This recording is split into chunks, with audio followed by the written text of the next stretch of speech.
जिला न्यूज। गंजबासोदा से 16 किलोमीटर दूर माता महामाया 3 रूप में दर्शन देती है।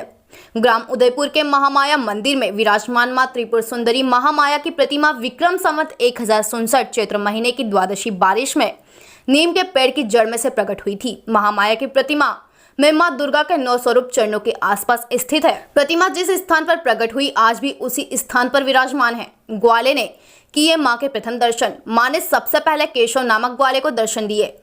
वह उस समय लकड़ी बीनने जंगल आया था। इसके पश्चात ग्रामीणों को जंगल में नीम वृक्ष से प्रतिमा प्रकट होने का पता चला। जिस स्थान पर वर्तमान में विशाल मंदिर बना हुआ है वहां 1000 साल पहले घना बियाबान जंगल था। जंगल में शेर, तेंदुआ और खूंखार जंगली जानवर रहते थे। घने जंगल में अकेले जाने से डर लगता था।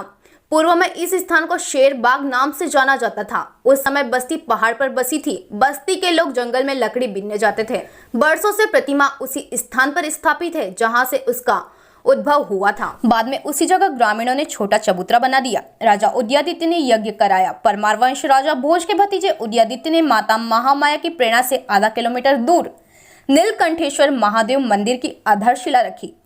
मंदिर निर्माण से पूर्व राजा उदयादित्य ने विक्रम संवत 1116 में माता महामाया मंदिर पर यज्ञ कराया। यज्ञ के पश्चात नीलकंठेश्वर महादेव मंदिर का निर्माण प्रारंभ किया। सेनापति सुल्तान ने जीर्णोद्धार कराया। मुगलों के बढ़ते प्रभाव के कारण ग्राम उदयपुर भी मुगल शासकों के अधीन आ चुका था। विक्रम संवत 1422 में मुगल काल के दौरान सुल्तान नामक सेनापति ने मंदिर के आसपास छुपे धन के खजाने की तलाश प्रारंभ की। वह इस स्थान पर गड़े खजाने की तलाश में आया था। उसने मंदिर के आसपास खुदाई का प्रयास किया, लेकिन मां के दरबार में सारे प्रयास विफल हो गए। उसके सारे साथी और सैनिक बीमार पड़ गए। बड़े हकीमों के उपचार से भी ठीक नहीं हुए। सेनापति को जब मां के इस चमत्कारिक स्थान का पता चला तो उसने अपनी भूल के लिए माफी मांगी। क्षमा याचना के बाद उसके सारे सैनिक व साथी ठीक हो गए। सुल्तान की औलाद नहीं थी। उसने मां से पुत्र कामना की, मन्नत मांगी कि मां मेरी मनोकामना पूर्ण की जाए।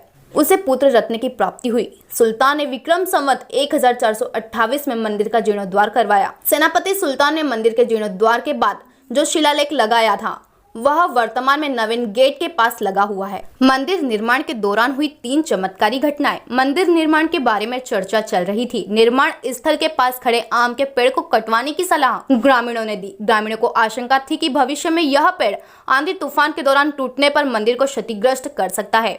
आम का वृक्ष सती माता के चबूतरे के पास खड़ा था, इसलिए उसे कटवाने से इनकार कर दिया। चर्चा के बाद ग्रामीण व समिति के सदस्य गांव के मुख्य चौराहे पर पहुंच गए थे कि अपने आप आम का वृक्ष गिर गया। उसके गिरने से निर्माणाधीन मंदिर को कोई भी क्षति नहीं हुई। देखने से ऐसा लग रहा था मानो किसी ने उसे तोड़कर जमीन पर रख दिया हो। जिस समय यह घटना हुई उस समय वातावरण बिल्कुल शांत था। न हवा चल रही थी, न तूफान आया था। इसी प्रकार 20 दिसंबर 2010 को मावट की वर्षा हो रही थी। मंदिर के समीप परिसर में विश्राम गृह और दुकानों का निर्माण कार्य ठेकेदार द्वारा कराया जा रहा था। जिस जगह निर्माण कार्य चल रहा था उसके ऊपर से बिजली सप्लाई लाइन के तार निकल कर गए थे। ठेकेदार मंदिर के चौकीदार दोनों नंगे पैर लोहे का जाल खड़ा कर रहे थे। लोहे का जाल बिजली की लाइन से टकरा रहा था। जाल के बिजली लाइन से टकराने पर स्पार्किंग से चिंगारी निकल रही थी। यह देख वहां पर मौजूद लोग चीखने चिल्लाने लगे, किंतु ठेकेदार चौकीदार बेखबर काम कर रहे थे। उन्हें करंट नहीं लगा। मंदिर निर्माण होने के पश्चात 9 दुर्गा प्रतिमाओं की प्राण प्रतिष्ठा कराई गई। परिसर में ही यज्ञ मंडप का निर्माण कराया गया। प्राण प्रतिष्ठा के 3 महीने बाद बारिश प्रारंभ हो गई। बारिश के दरमियान तूफान आया। परिसर के कई पेड़ टूटकर गिर गए। मंदिर और यज्ञशाला के आसपास गिरे। उनके गिरने से मंदिर के और यज्ञशाला को तनिक भी नुकसान नहीं हुआ। उदयपुर से सौरभ द्विवेदी की रिपोर्ट।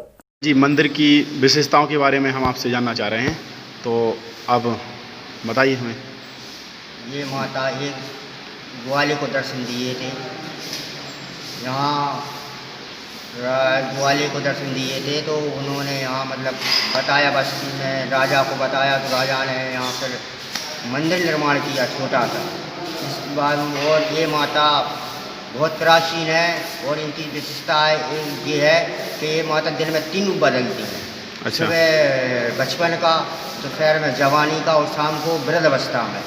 सुबह आप चेहरा देखोगे तो चेहरा छोटा नज़र आता है। अच्छा। और दोपहर में देखोगे तो चेहरा आपको भरा हुआ और तेज नज़र आएगा जवानी में। और शाम को वृद्ध अवस्था में आप देखोगे ना तो ये चेहरा बुढ़ापे में मतलब चेहरा मुरझा सा जाता है और सुकड़ सा जाता है, बुरी दिखती हैं ये माता। अच्छा, ठीक है पंडित जी, आपका बहुत बहुत धन्यवाद।